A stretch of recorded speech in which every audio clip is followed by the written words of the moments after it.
hello. Hi, it's been a minute.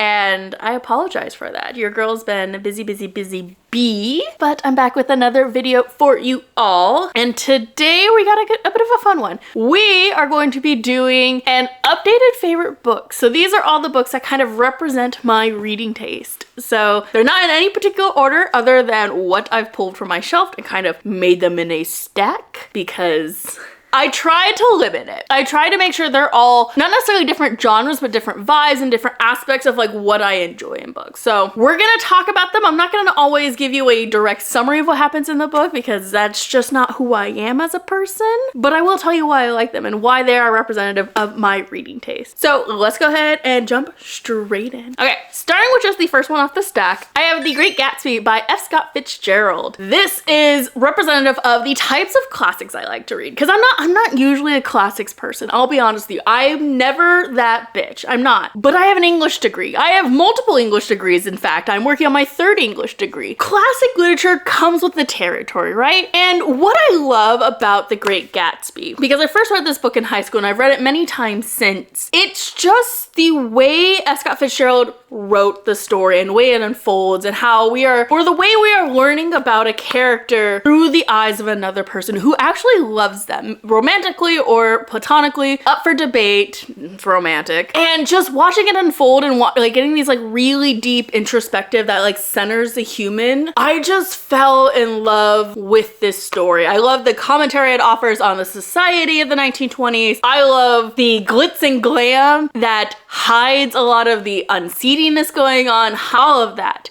in this beautifully short and sweet story. And this is what made me fall in love with the 1920s. This is what made me fall in love with the era of literature. And it's half the reason why I study literature that I study today. The next book, this is representative of the types of romances I really like, and particularly the tension I want with my characters. My favorite romance trope, and I hate what's been done to it lately, but it's my favorite, and that is enemies to friends to lovers. But the person who does enemies to lovers best, the truest, is C.S. Pacat, and of course, I'm gonna talk about Captive Prince. Captive Prince is a series where you read this first book, you read these first 50 pages, and you're questioning how the hell are these two characters going to fall in love? And we have very real implications of why they hate each other. Not only do we have the political intrigue of two warring kingdoms, do we have characters who do real harm and bad, they have long-lasting scars and consequences, and yet the way C.S. Pacat just like depicts this relationship, the care that she uses to go through those traumas, and the way in which she's able to make this very tumultuous beginning turn into a very real and very heartfelt romance. That by the time you're in the third book and you're in the midst of everything that's going on, you could not see any other direction than for them to be together. And my God, what a story this is. Captive Prince was one that I picked up on a whim, and then I read it. And then I read the next one and then the next one, and the tears I cried over this, the way they still occupy so much of my mind. If you want an enemies to lovers romance, and I've said this a million times before, you need to read this book. This is the book that does enemies to lovers, the best of the best. They're true, actual enemies. You will read this first book and be like, Emily, how is this gonna be a romance? I'm not gonna root for either one of them. And then by the end, you're hooked, you're in it, and you will see that they were meant to be. The next one I don't even know what I would categorize this book if I was like give you a genre. It's contemporary, it's kind of balls to the walls crazy, but it by far is my favorite representation of a character-driven book because this book is nothing without its characters, and they're so vivid and memorable. And of course, I'm talking about All for the Game by Nora Sakovic, or specifically the first book, The Foxhole Court. What can I say about this series? This is a self-published series, and it's another series I read because of Tumblr. And when I say that there is very real faults in how this book is written, it's again self-published, it doesn't go through the editing process that traditional publishing does. And you know what? That's fine. I don't hold it to that same caliber because it is self-published. There's going to be mistakes. But even with those mistakes, just the vividness of each and every character that we get in this book and we get in this series, and the way their stories unfold, and the way that it grips you into a story that is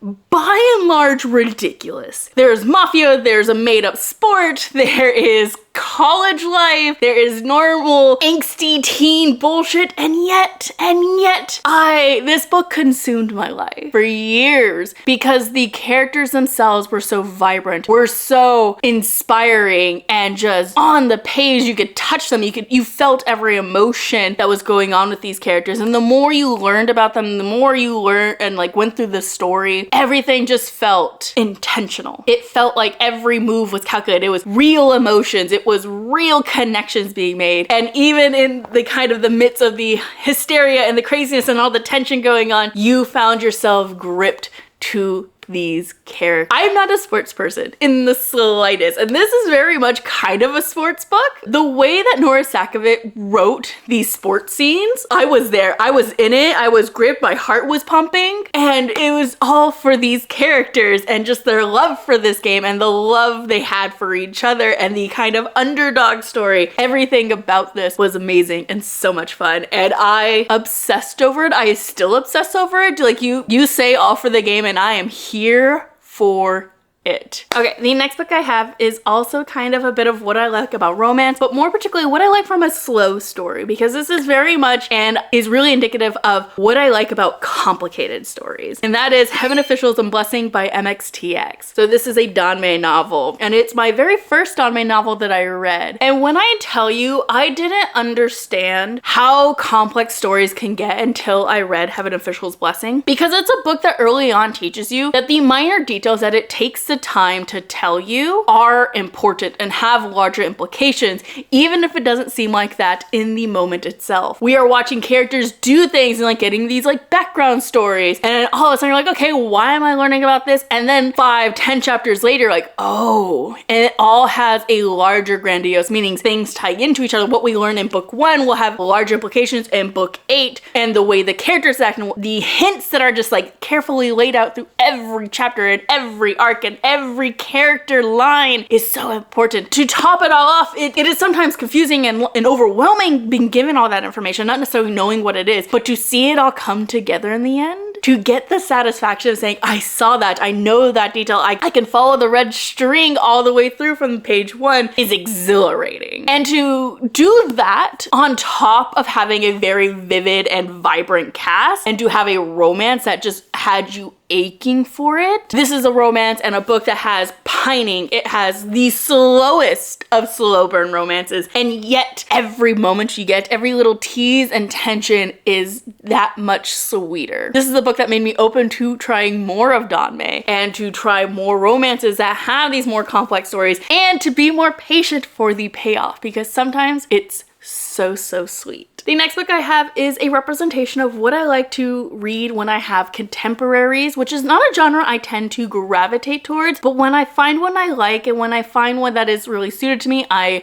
just sink my teeth into it. And that is Radio Silence by Alice Oseman. Radio Silence is the perfect YA contemporary book. I might even go say this is my perfect contemporary book, period. Because not only do we get this kind of like cozy setting that feels very grounded in the human experience, while not necessarily being tied to like a specific point in time, it also is just what I want for my relationship between characters if I'm not reading something and I'm not aiming for a romance. Because Radio Silence is not a romance. It is not. We get two characters that are deeply connected, and their relationship is the driving force of this book, but it is not a romantic relationship. And the book doesn't suffer from that. In fact, I think it would suffer if there was a romantic relationship between these two. It is a book that is as much about this relationship as it is about them being individuals and having their kind of own growth and decisions with growing up. And to tie that in, this like pull to the art versus the expectations others have for you. And to this day, it is stuck with me. It is my favorite Alice Oseman book. I love Heartstopper. I love her other works. They're very cute, but Radio Silence will always be that book for me. And it will always be the one that I'm drawn to. It is, if I'm gonna think of a contemporary that I love and that I want more of, it's going to be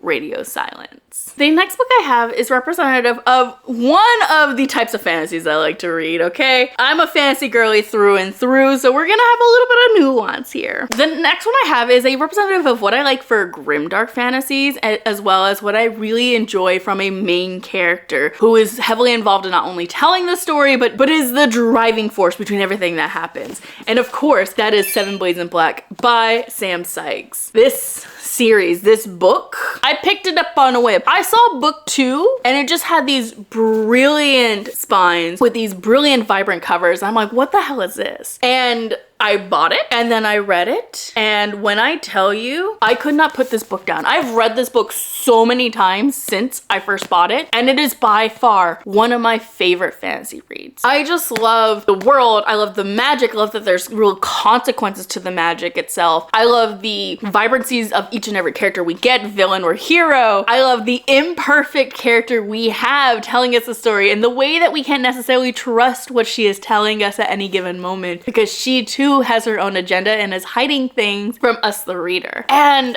Sal is the type of character I love the most. This is a story that, even though it's so huge, it felt too short. It was a book that I got lost in its world, that I got lost in its characters, that I laughed, that I cried in moments I didn't expect to cry, that I found myself gripped to the fighting scenes and seeing how these were gonna play out and like feeling the very real clock of the consequences of the magic ticking down with every use and every page and every paragraph where they're diving deeper and deeper into their powers, as well as the flashbacks to like what happened in the past and why Sal became the person she is today. Sam Sykes blew it out of the park. I love this book so much.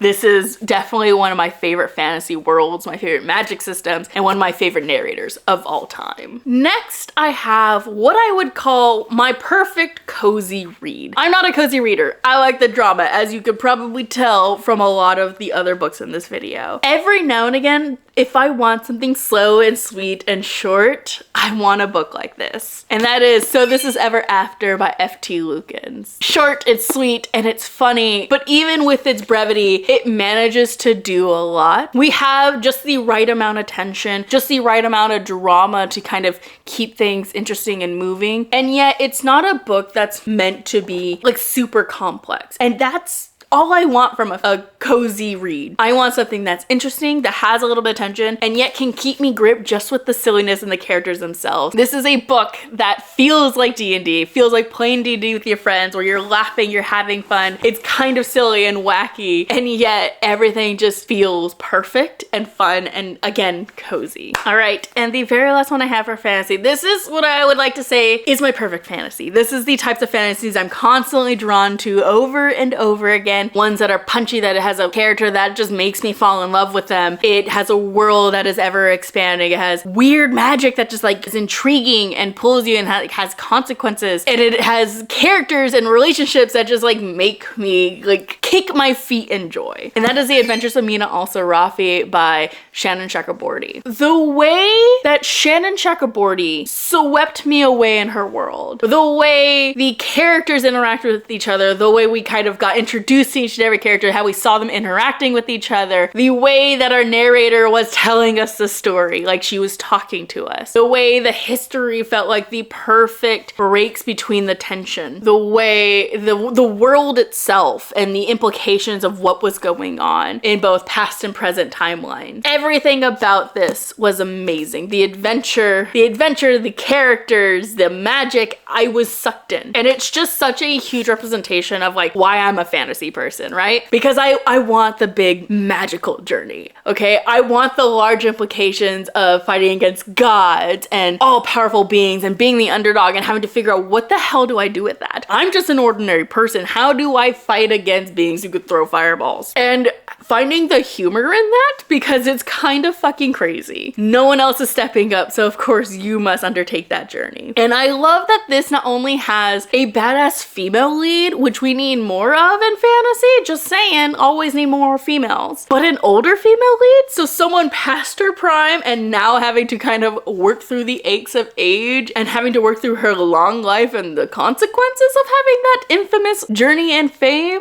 And I'm so happy that this is a series series because Shannon Chakraborty is just that girl. She's that girl and everything she writes is amazing. You could swap this out with City of Brass and the Davenport trilogy and it would be just the same. Her writing and her worlds are just the perfect representation of what I love in stories. They are complex. They are equally balanced between character driven and plot driven. The magic's always really, really interesting and the larger implications it usually has attached to it. It's a political intrigue. It's the way that the world becomes ever expanding as the story goes on and as the books continue, that it feels like you're right there in the moment with the characters, that you can see the world and it kind of unfold before your eyes. This is why I love fantasy. And this is a book that I think is just the perfect representation of what my perfect fantasy is. Next, I have the perfect representation of what I like in thriller and mystery books. And for that, I have Girl with the Dragon Tattoo by Stieg Larsson. This series has so many things that you would think I would not like it. It is multi-POV, mainly focused on a male POV rather than our female character. It is something that is a little bit on the slower side and that has a lot of moving parts to get the kind of like major story going. But I ate up every one of these books. It is one that I had watched the movie first. I had watched the Girl with the Dragon Tattoo with Daniel Craig, the American version, and I saw that I'm like, oh my god. And then I got the books. And when I tell you, I still tore through this book even though I knew everything that happened. Every single detail. The movie was a great adaptation. And then this was just everything the movie did, but more. And Lizbeth as a character is so vibrant. And she's so smart, but she's also so imperfect as a character and kind of an asshole. And I love that for her. I love her. And I love the way she interacts with Mikhail and how this first book is almost a red herring for what the series is, because we think it's gonna be a serial series where each book can be focused on a different case. But after you meet Lizbeth and as we get to the end of this book, you realize going to the next book that there's actually a much larger story going on with our characters, and watching as they unfold and dive deeper into this mystery that seemed to have nothing to do with the events of our first book actually are connected and have greater consequences rolling into the next books. This is just the perfect thriller in my opinion. It is character driven, but it's also got such an intriguing plot that keeps you guessing and guessing of like what's gonna happen and who did it and how it's all gonna unravel. Even if you do guess who the killer is like what's gonna happen then, because you can never predict what Lizbeth herself is gonna do and what trouble is gonna follow her. All right, and last but not least, we have my sci-fi. You can't have me without sci-fi. Are you kidding me? So what is my perfect sci-fi? Well, it is Murderbot Diaries by Martha Wells. Come on, you had to have seen that coming. I've been obsessed with this book, especially because it is so tiny and yet it has blown almost every other sci-fi I've ever read, because it is sci-fi that doesn't take itself too seriously. A world that is very much in the normal sci-fi tropes with characters that very much fills the character archetypes, but it does it in a way that's really refreshing and fun and approachable.